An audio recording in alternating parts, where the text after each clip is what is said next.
आप सभी को निर्जला एकादशी की हार्दिक शुभकामनाएं। वर्ष भर में 24 एकादशी आती हैं और इन सभी एकादशी व्रतों का हमारे हिंदू धर्म में खास महत्व है। लेकिन इन सभी एकादशी व्रतों में भी निर्जला एकादशी का व्रत सबसे ज़्यादा पुण्य प्रदान करता है। वैसे तो सभी एकादशी व्रत में अन्न का त्याग किया जाता है, लेकिन निर्जला एकादशी के व्रत में पानी भी ग्रहण नहीं किया जाता। इस दिन बिना जल पिए ये व्रत रखा जाता है। इसीलिए इस एकादशी को निर्जला एकादशी व्रत या भीमसेनी एकादशी व्रत के नाम से जाना जाता है। तो आइए जानते हैं इस बार निर्जला एकादशी व्रत कब है, व्रत का पारण कब और कैसे करना चाहिए, पानी कब और कैसे पीना चाहिए, निर्जला एकादशी का दान कब और कैसे करना चाहिए। साथ ही आप जानेंगे शुभ मुहूर्त और पारण विधि के साथ ही पारण तिथि के बारे में। वैसे तो हर एकादशी व्रत की विधि लगभग एक सी ही होती है, लेकिन साल भर में आने वाली कुछ बड़ी एकादशी ऐसी हैं जिनके पालन में आपको कुछ जरूरी और अलग नियमों का पालन करना होता है। जैसे कि एकादशी व्रत से लेकर पारण यानी कि एकादशी व्रत खोलने तक आपको कुछ खास सावधानियां रखनी होती हैं, कुछ खास बातों का ध्यान रखना होता है और पारण करते समय कुछ खास वस्तुओं का भोग भगवान को अर्पित करके उन्हीं से अपना व्रत खोला जाता है। इसके लिए जिस प्रकार से आप हर बार एकादशी व्रत में दशमी तिथि से नियमों का पालन करते हैं, ठीक उसी तरह से आपको दशमी तिथि के सूर्यास्त के बाद अन्न ग्रहण नहीं करना चाहिए। दशमी तिथि को किया गया भोजन शुद्ध सात्विक होना चाहिए। पूजा के लिए भगवान को भोग में लगाए जाने वाले तुलसी दल दशमी तिथि को सूर्यास्त होने से पहले पहले ही तोड़कर रख लेने चाहिए। अगर तुलसी दल सूख गए हों, कई बार तुलसी जी का पौधा सूख जाता है, आपके घर पर तुलसी जी नहीं है, तो आप आसपास कहीं से भी साफ जगह से, जिन्होंने अपने घर में तुलसी जी लगाई हो, वहां से भी तुलसी दल तोड़कर रख सकते हैं। या फिर अपने आप गिरे हुए तुलसी दल भी आप भगवान को पूजा में अर्पित कर सकते हैं, अगर आप दशमी तिथि के दिन तुलसी दल तोड़ना भूल गए हो। जो लोग निर्जला एकादशी का व्रत पहली बार रखना चाहते हैं, उनको मैं बता दूं कि दशमी तिथि के नियमों का पालन आप जब करेंगे, यानी कि आपको जिस दिन व्रत रखना है उससे ठीक एक दिन पहले ही आपको दशमी तिथि के नियमों का पालन करना है। ऐसा ना हो कि 2 दिन एकादशी की तिथि रहने वाली है तो आप दोनों ही दिन नियमों का पालन करें या फिर एक दिन पहले भी आप नियमों का पालन करें। सिर्फ व्रत से आपको मतलब होना चाहिए।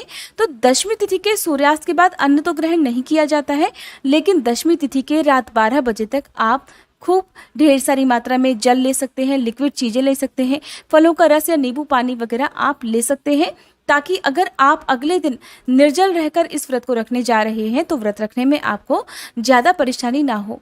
क्योंकि इस व्रत में भगवान खुद भी हमारी परीक्षा लेते हैं कि इतनी कठिन धूप में, इतनी कठिन गर्मी में जब हम पूरे दिन 24 घंटे तक निर्जल रहकर इस व्रत को रखते हैं, तो ऐसे में हो सकता है कि हमारी इच्छा शक्ति काम ना करे, हो सकता है हमें कोई दिक्कत होने लगे। तो आप अपने मन को संयम में रखते हुए इस व्रत को रखें।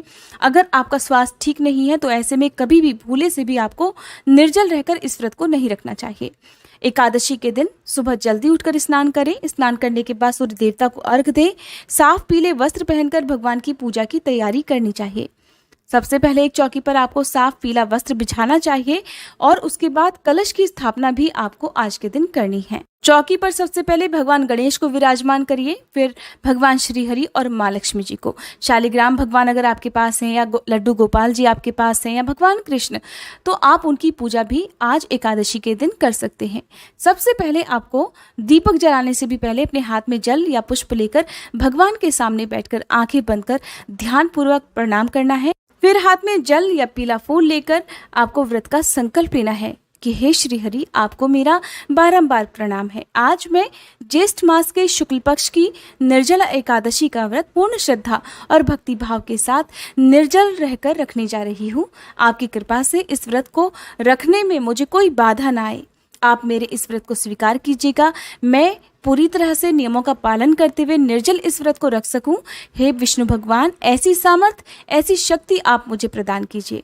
इस प्रकार संकल्पित जल को आप भगवान श्री हरि के चरणों में अर्पित कर दीजिए। जो लोग पहली बार निर्जला एकादशी से बाकी सभी एकादशियों का व्रत प्रारंभ करना चाहते हो, तो उन्हें इस समय संकल्प लेते समय व्रतों की संख्या का आपको संकल्प भी लेना है कि कितनी संख्या में आप एकादशी का उपवास करेंगे, और फिर ये संकल्प भी लेना है कि जब आपके व्रतों की संख्या पूर्ण हो जाएगी तो आप नियत समय पर व्रत का उद्यापन भी करेंगे। जो लोग निर्जला एकादशी का उद्यापन करना चाहते हो, तो तो उन्हें सुबह के समय हाथ में जल या पुष्प लेकर व्रत रखने के साथ ही उद्यापन करने का भी संकल्प लेना चाहिए। फिर द्वादशी तिथि को हवन आदि कराकर आपको उद्यापन कर देना चाहिए। तो इस तरह से आप संकल्प लें। फिर धूप दीपक जलाएं। सबसे पहले भगवान विष्णु को आप चंदन का तिलक लगाएं। उनसे पहले श्री गणेश की पूजा की जाती है। माँ लक्ष्मी जी की पूजा करें। श्री भगवान को आप पीले फूल पीले फल अर्पित करें और इसके साथ ही आप भगवान के मंत्रों का जाप करें। भगवान के सबसे आसान सबसे सरल मंत्र हैं। अगर विश्वास रखकर भक्ति भाव के साथ इन मंत्रों का यथासंभव जाप कर लिया जाए तो वो व्रत आपका पूर्ण होता है। ऐसे किए गए मंत्रों का जाप भी जरूर सफल होता है। सबसे पहले भगवान विष्णु की वंदना इस प्रकार करनी चाहिए।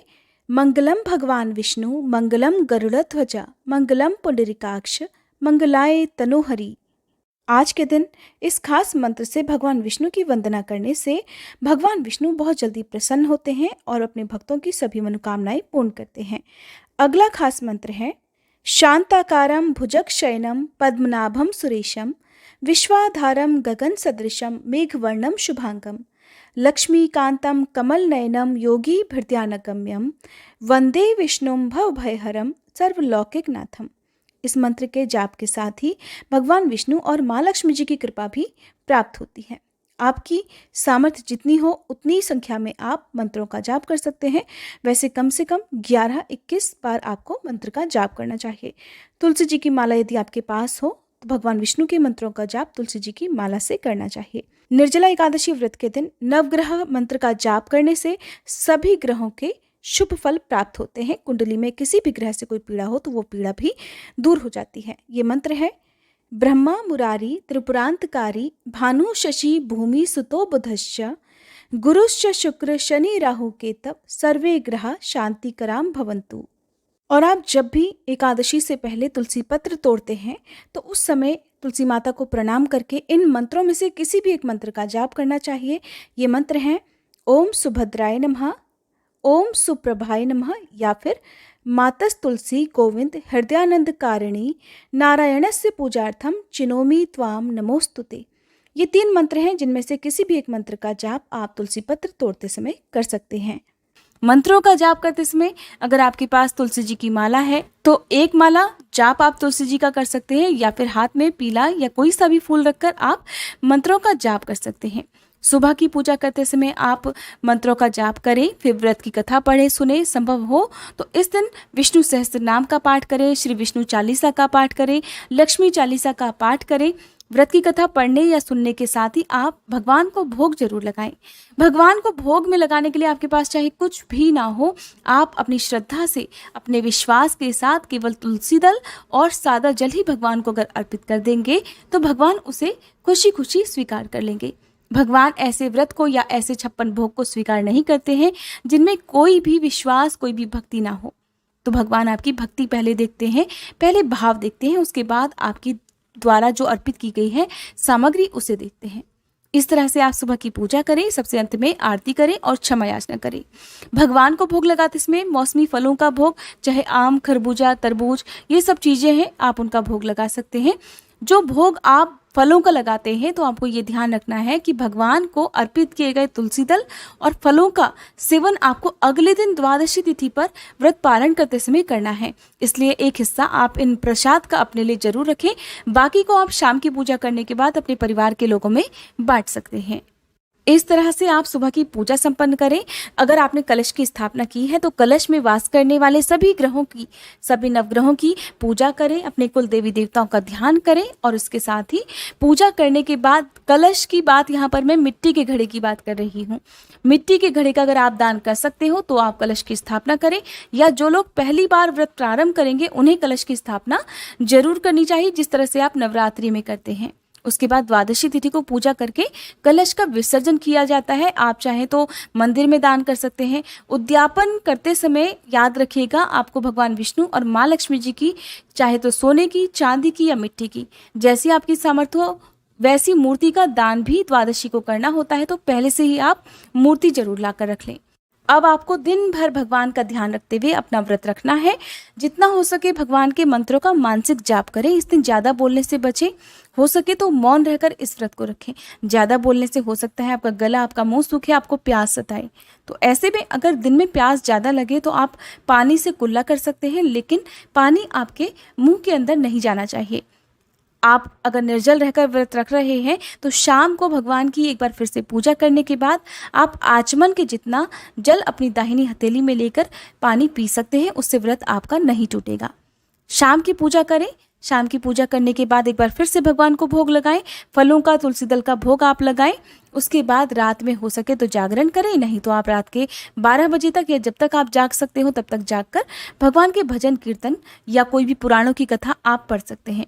अगले दिन द्वादशी तिथि को शुभ मुहूर्त में आपको व्रत की जो पूजा विधि है वो संपन्न करनी है, व्रत का पारण करना है। उससे पहले आप सामर्थ्य के अनुसार कुछ ना कुछ दान जरूर दें। निर्जला एकादशी और द्वादशी दोनों ही दिन आपको भरपूर मात्रा में जल का दान करना है।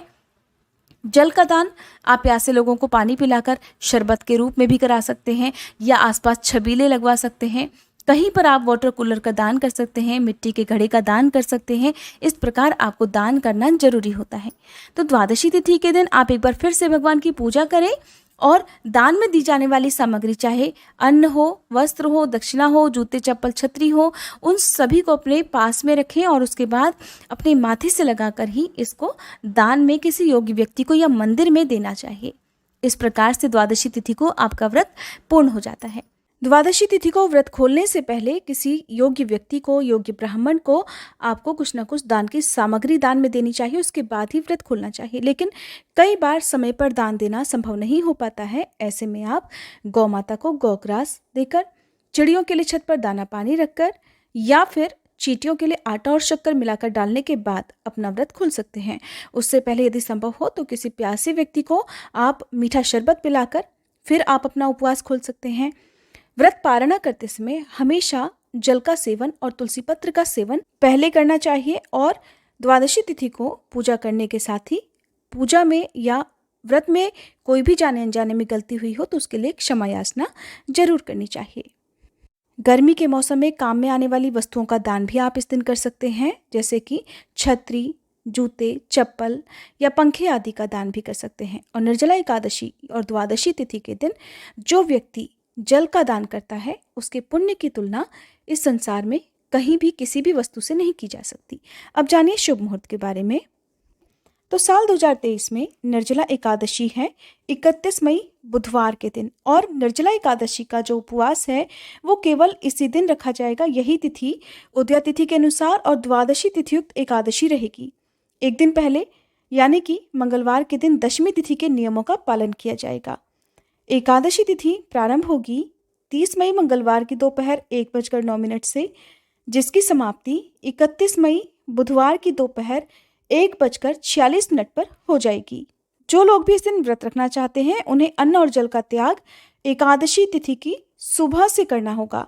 31 मई बुधवार को सूर्योदय सुबह 5:45 और सूर्यास्त का समय रहेगा शाम 7:03 पर। राहुकाल का समय इस दिन रहेगा दोपहर 12 बजे से लेकर 1:30 बजे तक, और मान्यताओं के अनुसार राहुकाल का समय अशुभ मुहूर्तों में गिना जाता है। द्वादशी तिथि प्रारंभ होगी 31 मई बुधवार की दोपहर 1:47 से। इसके साथ ही हरिवासर का समय भी प्रारंभ हो जाएगा और द्वादशी तिथि समाप्त होगी 1 जून गुरुवार की दोपहर 1:39 पर। द्वादशी तिथि यानी कि 1 जून गुरुवार को सूर्योदय सुबह 5:44 पर और सूर्यास्त का समय शाम 7:04 पर रहेगा। इस दिन ब्रह्म मुहूर्त का समय सुबह 4:08 से 4:56 पर रहने वाला है, जिस समय आप सुबह की पूजा और स्नान आदि कर सकते हैं। व्रत का पारणा किया जाएगा यानी कि एकादशी का उपवास खोला जाएगा 1 जून गुरुवार की सुबह 5:45 से लेकर 9:30 के बीच में। एकादशी का व्रत हमेशा शुभ मुहूर्त में ही खोलना चाहिए, तभी व्रत का पूर्ण फल प्राप्त होता है। अगर आपको ये जानकारी पसंद आई हो तो वीडियो को लाइक करके चैनल को जरूर सब्सक्राइब कर लीजिएगा, ताकि इस दिन आप हमारे चैनल पर निर्जला एकादशी व्रत की कथा भी सुन सकें।